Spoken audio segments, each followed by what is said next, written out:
Biblia Fácil, bienvenido. Vamos a comenzar el estudio de hoy. Es un estudio interesante que va a aportar mucho a nuestro conocimiento, pero más a nuestra vida espiritual. Vamos al inductivo. Hoy día vamos a ir desde el versículo del capítulo 3, estamos, acuérdense, versículo 7 hacia adelante. Ahí vamos a trabajar. Vamos a llegar al versículo 12 porque no nos va a dar el tiempo para llegar al 20. Pero con calma, nada nos apura. Lo importante es ir asimilando la palabra del Señor. Como título para esta semana es Fundamentos del Nuevo Pacto y el mensaje de Juan el Bautista, el subtítulo, ¿ya? Fundamentos del Nuevo Pacto. Entonces vamos a descubrir a través del texto de Lucas 3 hasta el versículo 12 cuáles son los fundamentos, las bases, donde se afirma este concepto del nuevo pacto, ¿ya? Así que atento, puede que haya mucha enseñanza nueva para algunos o para todos, así cuadernito y lápiz a la vista. Jeremías 31-33 dice: pero este es el pacto que haré en la casa, con la casa de Israel. ¿Ya? Este es el pacto que es Israel. Después, sí, después de aquellos días, dice el Señor, daré mi ley en su mente y la escribiré en su corazón. Y yo seré para ellos por Dios y ellos me serán por pueblo. Y no enseñará más ninguno a su prójimo ni ninguno a su hermano diciendo, conoce a Jehová, porque todos me conocerán. Desde el más pequeño, ¿cierto? Desde el más pequeño, de ellos hasta el más grande, dice el Jehová, porque perdonaré la maldad de ellos y no me acordaré más de su pecado. Entonces, este es el texto que con mucha claridad el Señor le dice al profeta Jeremías, varios siglos antes de Juan el Bautista, qué es lo que hará, porque ya Jeremías, acuérdense que fue profeta del cautiverio, fue profeta cuando el pueblo de Israel, a causa de su desobediencia, fue llevado en cautiverio. Y entonces es una profecía del cansancio, una profecía del agotamiento, no de Dios, sino del proceso del pueblo de Israel, porque se levantaban, caían, a causa de su propia desobediencia, o sea, iban evidenciando su incapacidad de cumplir con los principios básicos que la ley les demandaba para poder estar agradando a Dios. Entonces, dado el fracaso del hombre en esta parte, porque el Señor le da las leyes, le da la forma para que el hombre se acerque a Dios, pero el hombre no da el ancho, como se dice en buen chileno, en buen español, no da el ancho, no le alcanza, no logra cumplir con lo básico de la ley y es un fracaso rotundo en la relación con Dios. Y en razón de eso, como Dios es amor y es tan amoroso, tan cariñoso, que Él se propone este plan. Ya no vamos a trabajar más en la ley que está escrita, esa que le dio el Señor a Moisés, en esa ley donde que se basa los 10 mandamientos y su posterior, su posterior crecimiento, o más bien segmentación de esta ley de los 10 mandamientos, porque los israelitas hicieron más leyes aparte de los 10 mandamientos. Entonces, el Señor dice, no pueden, no cumplen con lo mínimo. Pero ¿qué voy a hacer yo? Dice el Señor, voy a escribir mi ley en su mente y en su corazón. Es decir, mente, corazón, intelecto, espíritu. La voy a escribir, daré mi ley y la escribiré. O sea, no va a ser en las tablas de piedra, como en Moisés, sino que va a ser ahora en las tablas del corazón. ¿Ya? Corazón. Entonces, ese es un cambio bastante grande. Ya no va a estar afuera, sino que adentro. Y yo seré a ellos por Dios y ellos me serán por pueblo. Ahora, ¿cómo esa ley puede ser escrita dentro del corazón? Se escribe dentro del corazón gracias a la obra de Jesucristo, que es lo que vamos a ver lo que estamos viendo ahora. Yo seré, dice el Señor, a ellos por Dios, y ellos me serán por pueblo. ¿Ah?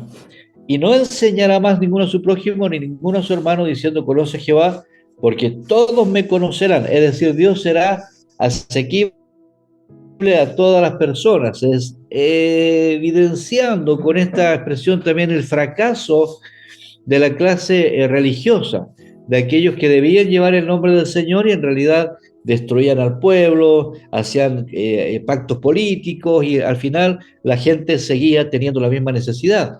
Entonces el Señor hace un camino que es un acceso directo para estar con Él. Desde el más pequeño hasta el más adulto.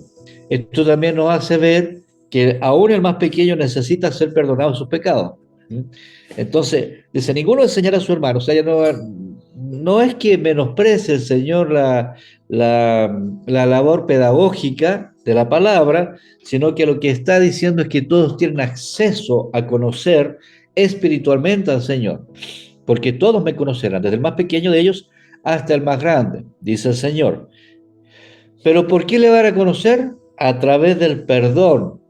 Perdonaré la maldad de ellos. La clave es, ya, Jeremías está dando la fórmula, qué es lo que va a pasar, pero Jeremías no dice cómo se va a perdonar el pecado, en este caso, en este versículo, no lo dice.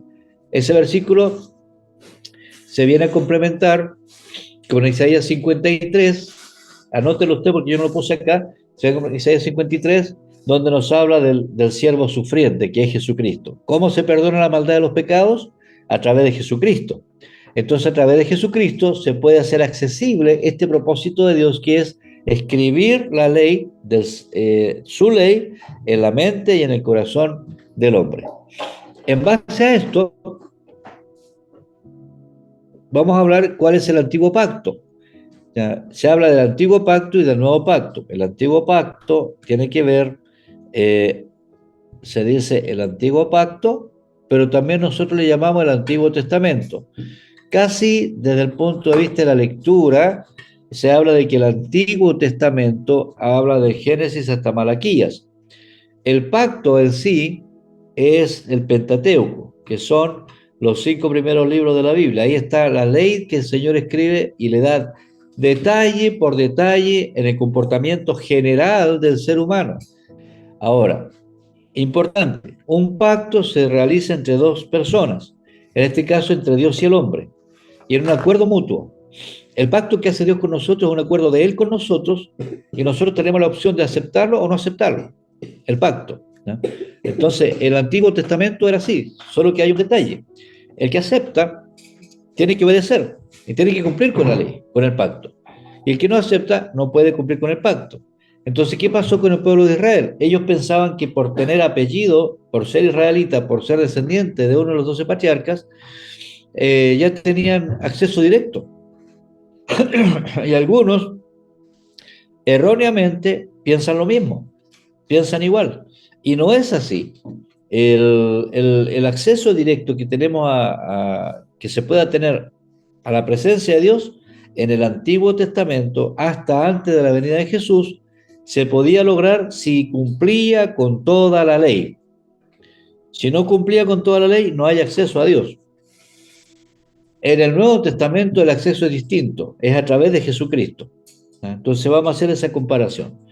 ¿Cómo se establece el pacto del Antiguo Testamento? Básicamente es un pacto, primero el Señor lo hace con Abraham.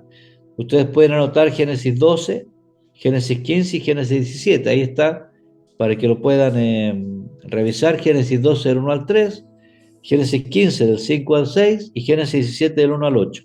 Entonces ahí el Señor establece un pacto con Abraham. Él lo establece con Abraham. Y también como muestra de ese pacto es la circuncisión.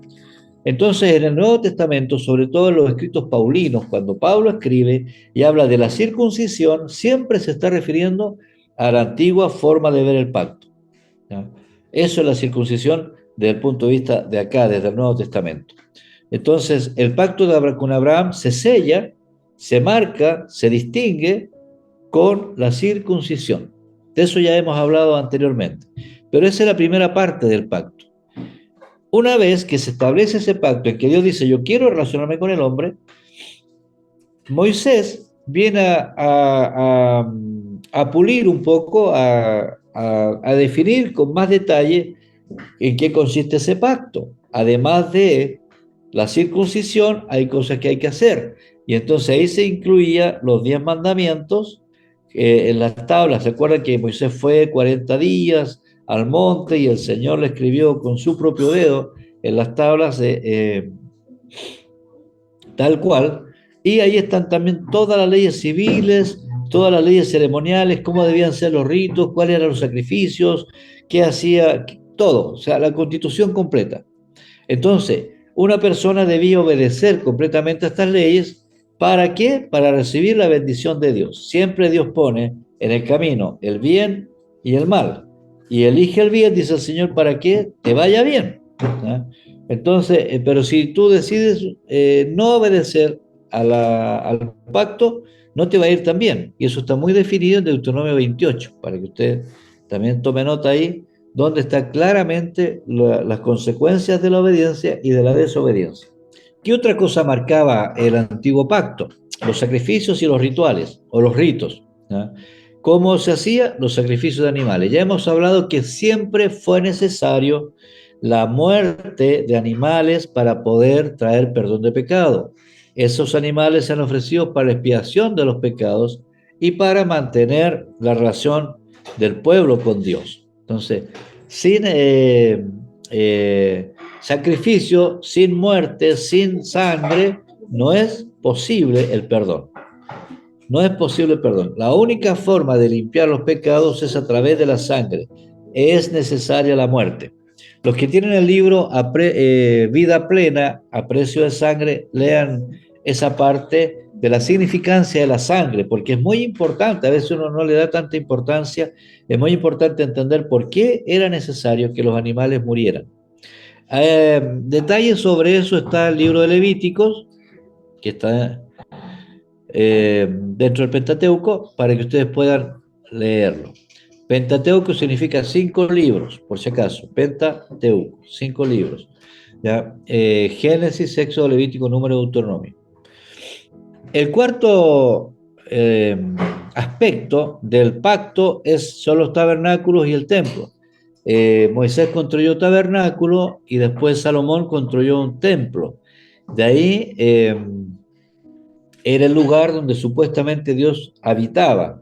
Aunque Dios le dijo a David claramente, yo no habito en templo hecho por mano de hombres. Pero aún así, el templo cobra una real relevancia para el pueblo de Israel, relevancia que tiene hasta hoy día el lugar donde vamos a ir a adorar, donde se suponía que el pueblo iba a demostrar su devoción a Dios. Ahí se llevaban a cabo los sacrificios y todo tipo de ceremonia religiosa. Anote usted Éxodo 25 al 31, ahí están todos los detalles, y Primera de Reyes 8. El tiempo no nos da, como dije, pero sí le estoy dando varias citas para que usted pueda complementar esta enseñanza. Después, otro aspecto es la ley y alianza, ¿ya? La Torá, ¿ya? La Torá, donde están las leyes ceremoniales y civiles, están los 10 mandamientos y más, y cómo regían todos los aspectos de la vida israelita. No era una cosa religiosa, o sea, no es que Dios en un aspecto dirigía la vida religiosa de la gente.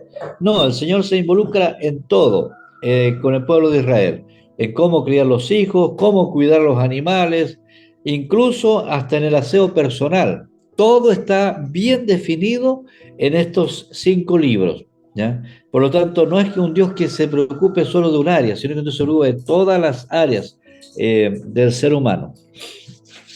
Entonces, Israel tenía que cumplir con su parte de este sacrificio, perdón, de este pacto, el pacto con Abraham, en la definición más detallada con Moisés, y en esa misma definición se hablaba de los sacrificios, los ritos, se hablaba de cómo construir el tabernáculo, cómo se construye el templo. Dios dio todas las medidas, hasta el último centímetro, tanto de tabernáculo como de templo, incluso los materiales con que se debía cumplir. Entonces Dios tiene una exigencia alta. La ley también y la alianza, que se resumen entre comillas, en la Torá.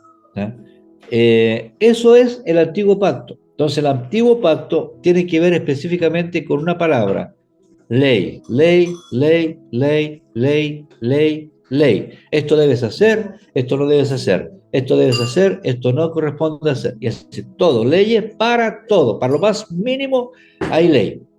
Entonces, en base a eso, se lleva, digamos, la convivencia, la buena relación cívica entre el pueblo de Israel, pero sobre todo, ¿qué buscaba Dios a través de estas leyes? Es que el hombre se relacionara directamente con él y pudiese cumplir.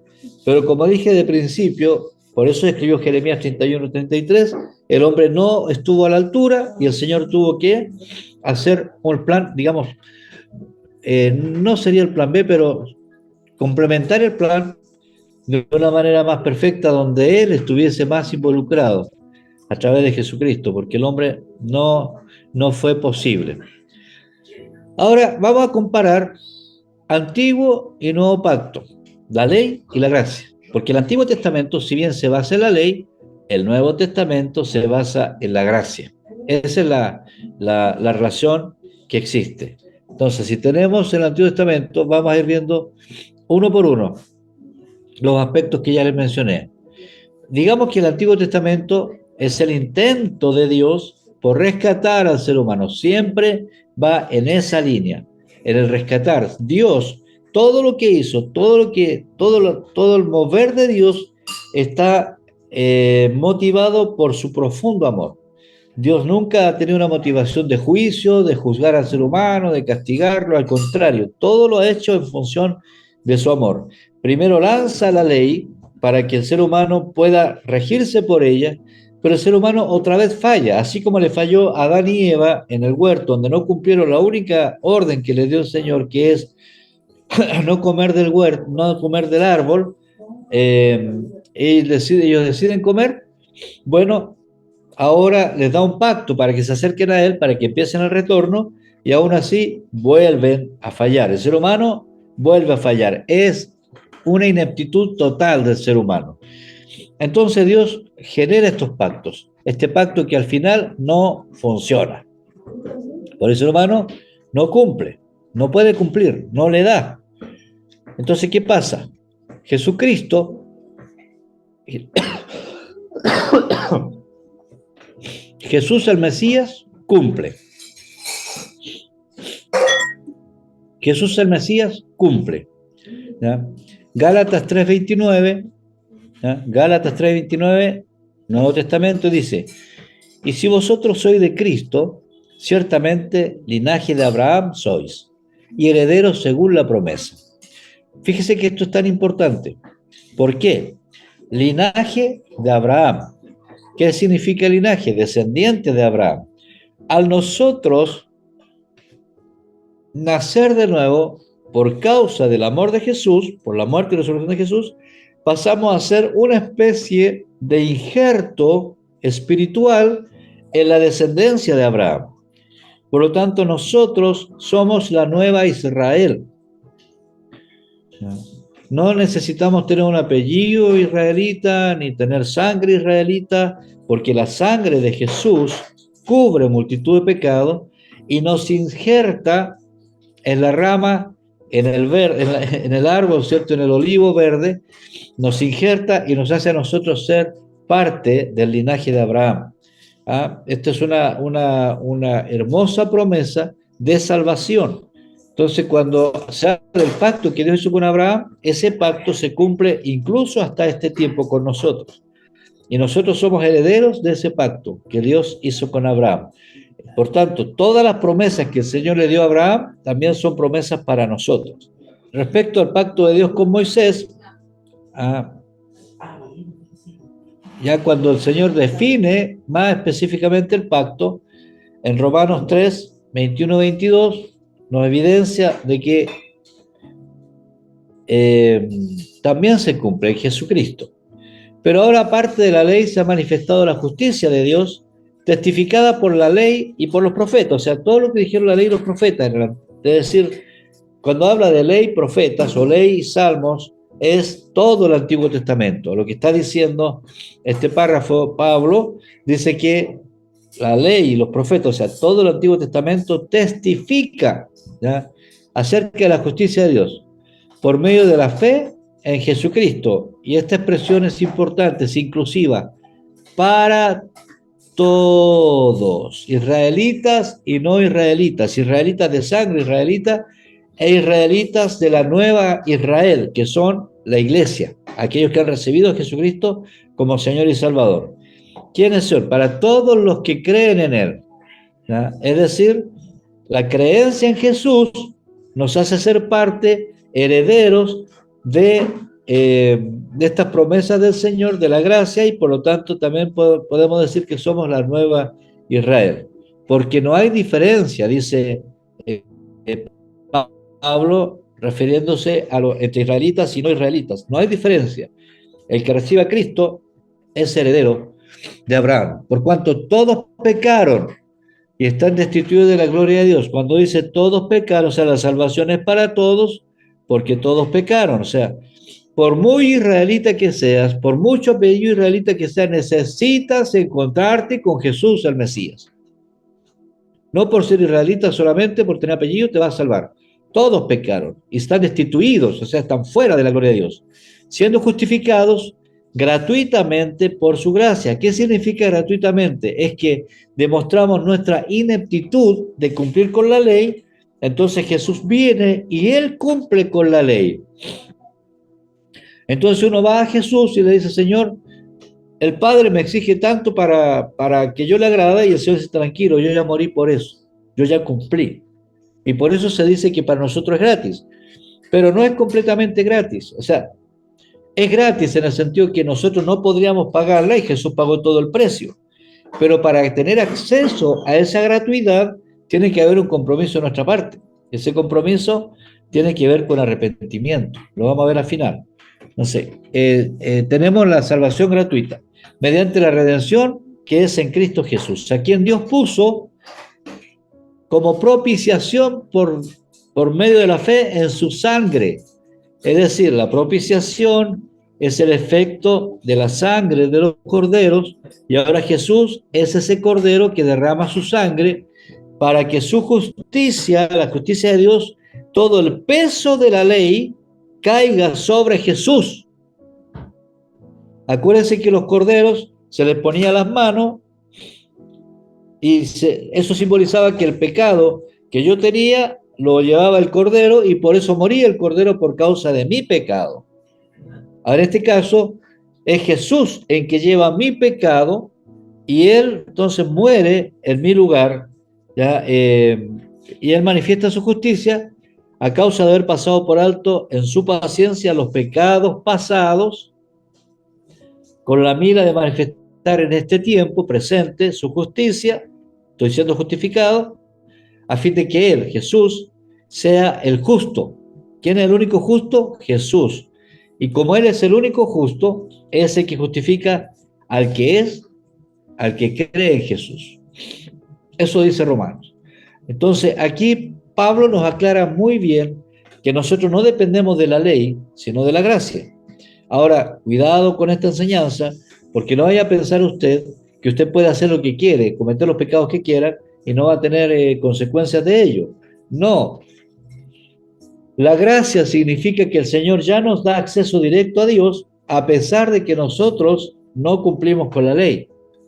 Pero al estar con Él, el compromiso es que su gracia, su poder, va transformando nuestra vida de gloria en gloria, de victoria en victoria, y cada día somos un poquito mejor. ¿Ya? Bien, sigamos. ¿Qué pasa con los sacrificios y los ritos? Juan 1:29 dice que se cumple también en Jesucristo. Aquí el Cordero de Dios que quita el pecado del mundo. Fíjese la expresión de Juan el Bautista cuando ni siquiera Jesús empezaba su ministerio. Ella estaba profetizando que Jesús iba a morir como Cordero para quitar el pecado no solamente de Israel, sino de todo el mundo. Jesús cumple con los ritos entonces. ¿Y qué pasa con el templo y el tabernáculo? También Jesús lo cumple. ¿Qué dice 1 Corintios 3, 16? 1 Corintios 3, 16. En esa voluntad somos santificados mediante, fíjese cómo lo llama, la ofrenda de su cuerpo, la ofrenda de Jesucristo, la ofrenda del cuerpo de Jesucristo hecha una vez para siempre. Fíjese en esta expresión. Ya no se necesita ir todos los años con un animal para ser sacrificado, porque Jesús ya murió una vez y para siempre. Y ciertamente todo sacerdote está día tras día ministrando y ofreciendo muchas veces los mismos sacrificios. Cuando se habla de sacerdote, no piensen en sacerdote de alguna iglesia religiosa del tiempo de hoy. Se habla del sacerdote que hacía el acto del sacrificio de los animales, de los judíos, de los israelitas. Y esos sacerdotes todos los años ofrecían sacrificio. Acuérdense dónde se le apareció el ángel a Zacarías, haciendo su labor sacerdotal. Entonces, esos sacrificios nunca pueden quitar los pecados. Ningún sacrificio, nada de lo que hagan los sacerdotes pueden quitar los pecados. Pero Cristo, habiendo ofrecido una vez para siempre un solo sacrificio por los pecados, se ha sentado a la diestra de Dios. Decía, ahora ya Jesús abrió todo el camino. De ahí en adelante, esperando hasta que sus enemigos sean puestos por estrado de sus pies. Porque con una sola ofrenda hizo perfectos para siempre a los santificados. ¿Quiénes son los santificados? Tú y yo, todos los que reciben a Cristo en su corazón. Y los hizo perfectos, es decir, maduros, ¿ya? Para siempre, ¿ya? Para siempre, ¿ya? ¿No sabéis, en Corintios 3:16, que sois templo de Dios y que el Espíritu de Dios mora en ustedes? Entonces ahí hay una afirmación de parte de Pablo respecto a dónde está el Espíritu de Dios. Y ahora, si el Señor mandó construir tabernáculos, después mandó construir templo, ahora dijo, no, yo no voy a habitar en templo de casa hecho por hombre, yo voy a habitar en el templo que somos nosotros, ahora en nuestro cuerpo. Por eso nosotros somos templo del Espíritu Santo, somos templo de Dios. No, no el Señor habita en un lugar físico, sino el lugar habita en nosotros. Este es un cambio, esto es vivir en la gracia y no en la ley. Sigamos. Respecto a la ley y la alianza, también Jesucristo cumple. ¿Por qué? En Hebreos 9:15 dice, así que por eso es mediador de un nuevo pacto, para que interviniendo muerte para la remisión de las transgresiones que había bajo el primer pacto, los llamados reciban la promesa de la herencia eterna. Mire, mediador de un nuevo pacto. ¿Quién es? Jesús. ¿Para qué? Muriendo el mismo mediador, este es el que murió. ¿Para qué? Para remisión, para redimir, para comprar nuestras faltas, las transgresiones en las cuales habíamos caído por causa de la primera ley. Es decir, no podíamos cumplir con la ley. El pueblo de Israel no pudo cumplir con la ley. Entonces fue necesario que el Señor creara este camino de salvación a través de la muerte, no de un cordero, sino de Jesucristo. Y muriendo Jesucristo, entonces tenemos remisión, o sea, nuestros pecados son redimidos, son comprados.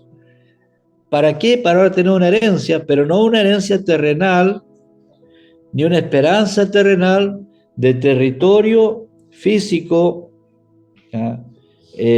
geográfico, sino de una herencia eterna. Y por eso se siembra la ley en el corazón y no en un templo, porque ya estamos hablando de eternidad. Toda persona que abre su corazón a Jesús es sellado por la sangre de Jesús, por el Espíritu Santo, para eternidad. Y entonces el ser humano ya no piensa en el territorio geográfico, sino piensa en su herencia eterna, que tiene que ver con una dimensión eterna difícil de describir en nuestro contexto limitado, pero es una dimensión eterna y también un tiempo eterno. ¿A causa de qué? De que una sola vez ya murió Jesús y derramó su sangre en la cruz. Eh, Porque la ley del Espíritu de vida en Cristo Jesús me ha librado de la ley del pecado de la muerte. Es decir, Cristo es vida, la ley del pecado y de la muerte, porque lo que era imposible para la ley, pues porque el hombre no podía cumplir con la ley, por cuanto era débil por la carne, Dios enviando a Jesús, a su Hijo, en semejanza de carne de pecado, y por causa del pecado, condenó al pecado en la carne. Es decir, cuando Jesús fue crucificado, en ese momento es condenado el pecado. Cuando Jesús es crucificado, entonces es condenado en la carne. Por eso era necesario que Jesús muriera, porque era necesario el sacrificio, el derramamiento de sangre. Pero ahora que ya derramó la sangre, para que la justicia de la ley se cumpliese en nosotros, que no andamos conforme a la carne, sino conforme al Espíritu. Y ahora nosotros tenemos vida espiritual. Ahora vamos al mensaje de Juan. Todo esto que yo acabo de decir es la introducción para poder entender este mensaje. ¿Ah? Y decía a las multitudes que salían para ser bautizadas por él. Mire qué suavecito era Juan. ¡Oh, generación de víboras!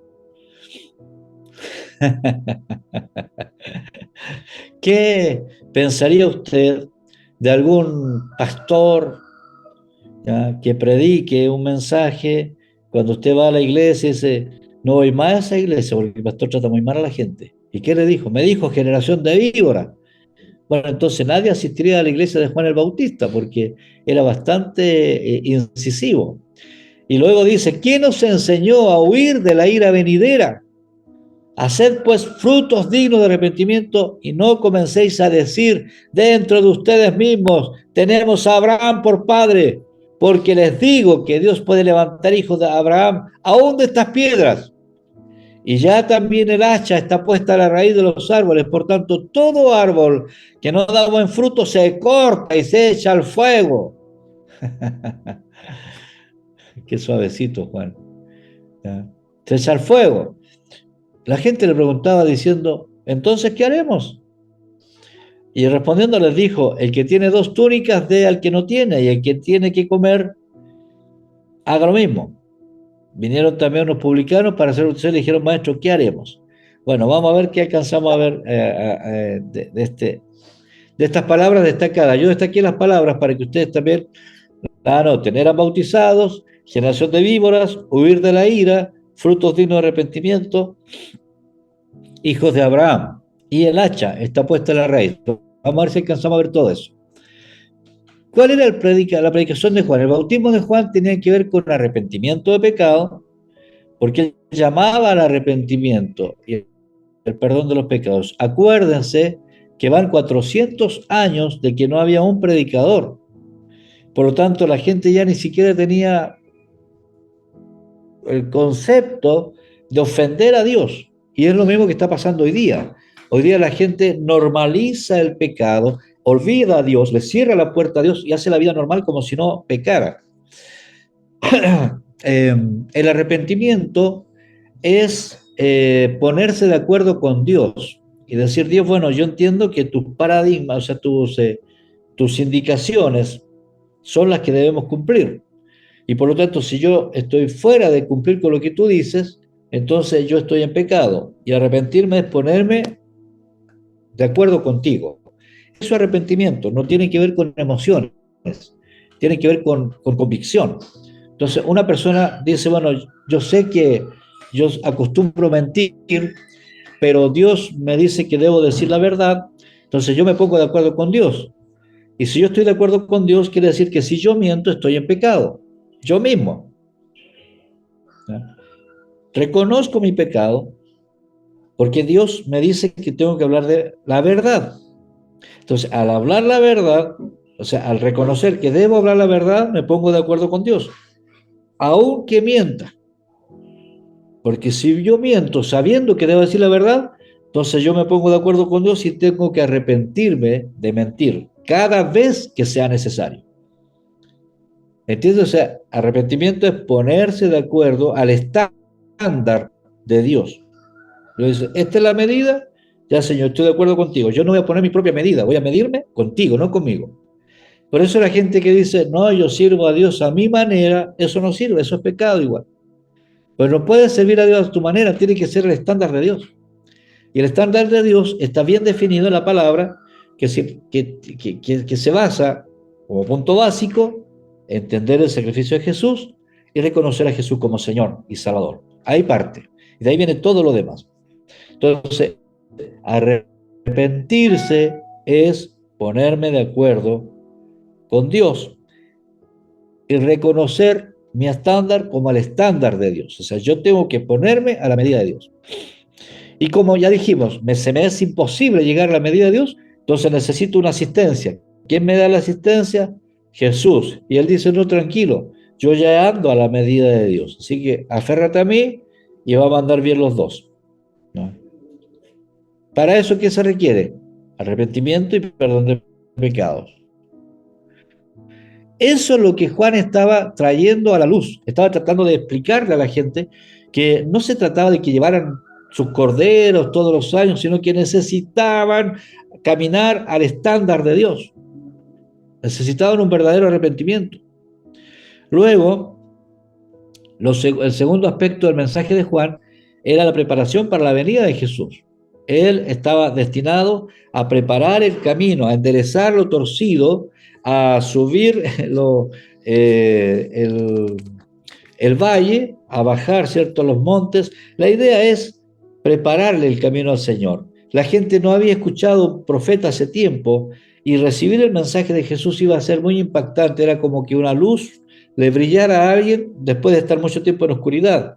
Entonces necesitaba esa tenue luz, tenue entre comillas, de Juan el Bautista para poder llegar al mensaje de Jesucristo. El mensaje de Juan, bautismo de Juan, tenía que ver con testimonio y fe, porque ya estaba hablando de decisiones personales. Fíjese que esto es lo importante. Es re importante. ¿Por qué? Porque hay que destacar la necesidad de una decisión personal. Ya el mensaje de Juan está sacándonos de la responsabilidad colectiva, familiar, como pueblo, como nación, y nos lleva a la responsabilidad personal, que es lo que quiere Jesús, porque Él no viene a ser un Mesías para el pueblo de Israel como un libertador político, sino que Él viene a ser un rescatador de los pecados personales. Y por eso el mensaje de Juan lleva al individuo a un bautismo personal.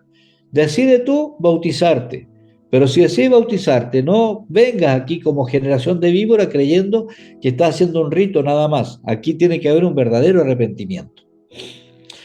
Después Juan está hablando del cumplimiento de las profecías, ya, la de Malaquías 3.1, Isaías 43, ya, que hablaba, cierto, del mensajero que iba a estar antes que llegara Jesús. El mensaje de Juan, voy a pasar a la siguiente, ya, cuando dice generación de víboras. ¿Ya? A ver, ahí está, por si necesitaba anotar el versículo, ya, aquí están los versículos, ¿eh? El punto 1, arrepentimiento, Mateo 3.2, Marcos 1.4. Ahí nos vamos a detener. En el punto 2, preparación para la venida de Jesús, Isaías 43, Mateo 3.3. Y el cumplimiento de las profecías, Malaquías 3.1, Isaías 43. Anoten esos versículos porque me había olvidado de darle el espacio para que lo pudiesen registrar. Mateo 3.2, Marcos 1.4, Isaías 43, Mateo 3.3 y Malaquías 3.1, Isaías 43 otra vez. Ahora sí.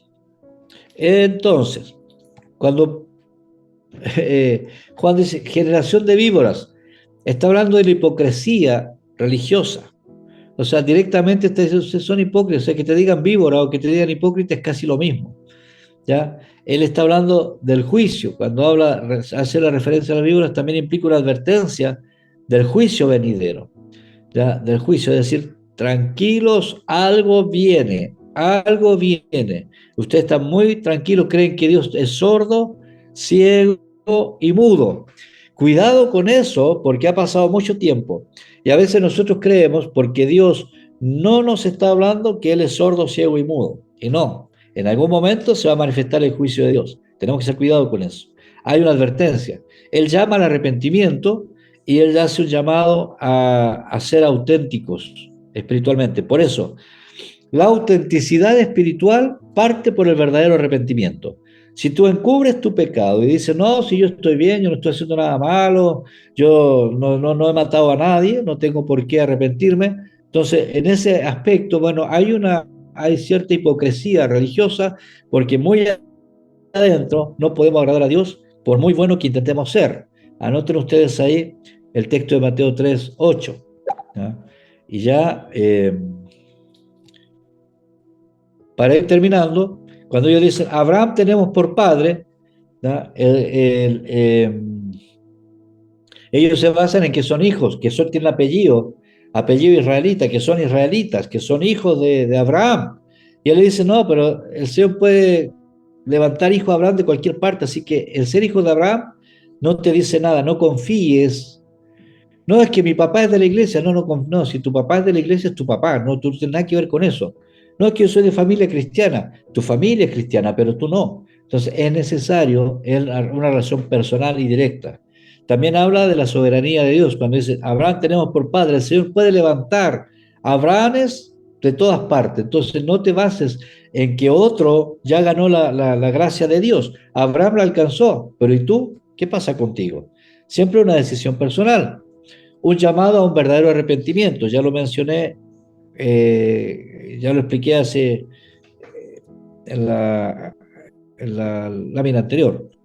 Ya pon tu fe en Jesucristo y no en que fuiste a la iglesia, tienes apellido israelita, no, eso no sirve para nada, necesitas arrepentirte. ¿Ya? Y también Juan incluye a los gentiles. ¿Quiénes son los gentiles? Los no judíos. Entonces alcanza el mensaje para todo el mundo. Cuando dice que el hacha está puesta a la raíz, está hablando de que en algún momento se va a cortar el arbolito. Hay un juicio inminente, no te confíes, no creas que Dios es ciego, sordo y mudo. En algún momento Él te va a pedir cuenta por tus actos. ¿Ya? Y haz una autoevaluación de ti mismo para presentarte delante de Dios. ¿Ya?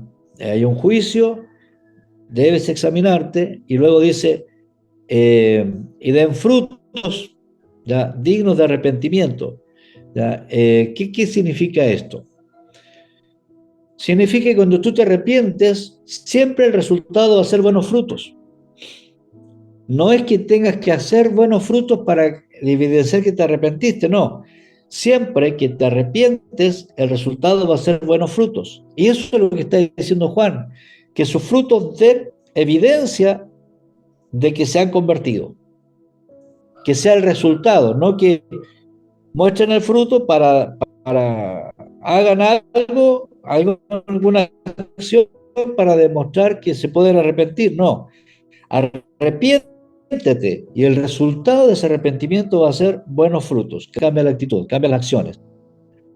Y en esto también cambia el carácter de la persona, porque en nosotros empieza a formar el carácter de Cristo.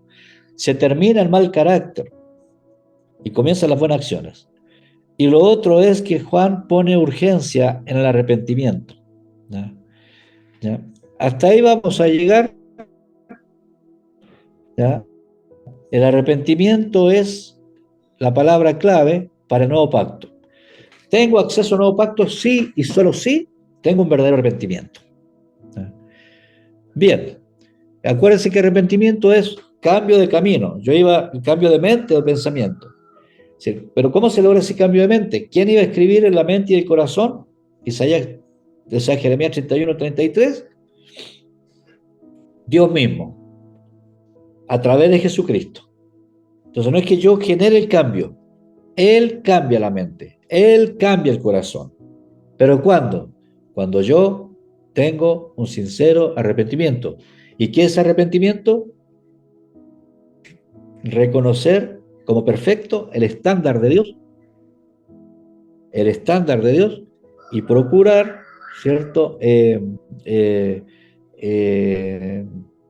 andar en ese estándar a través de qué? Del poder de Jesucristo. Uf, qué estudio más interesante el de hoy. ¿Qué te pareció? A mí me fascinó. ¿Por qué? Porque la palabra de Dios siempre tiene algo nuevo que entregarnos, aunque lo hayamos leído muchas veces. Si te ha gustado este estudio, profundiza más en él, pero también ponme un me gusta, hazme un comentario, me haría bien, nos haría bien. Y por supuesto, suscríbete a nuestro canal.